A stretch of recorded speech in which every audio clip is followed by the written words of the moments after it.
amigo. Ele falou?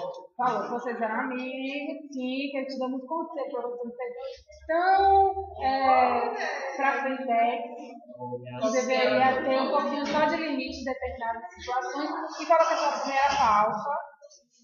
Com ele realmente eu sou falsa, ele é comigo, eu acho que da mesma forma que ele acha comigo. Aí eu falei o seguinte, por que você não deixa Lulu ser fechativo? O problema dele é ser fechatitiva. Você não gosta? Ela não gosta?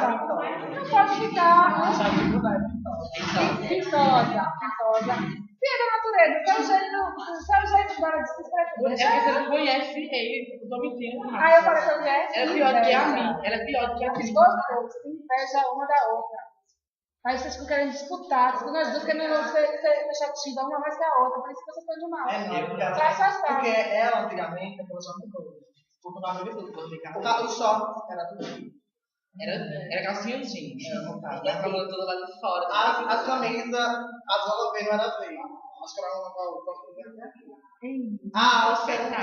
era o dedo do meu. A Fran, eu odeio você chamando. Quem? Você? Aí começou uma pessoa aí ela, por isso, ela disse que eu mudei o carro de macho, mas não. Ela não critica mais por causa disso. Amadurecimento, né? Não precisa. Ela sempre ela falava, né? Ó, mulher, você é afetada, novo, não sei o quê.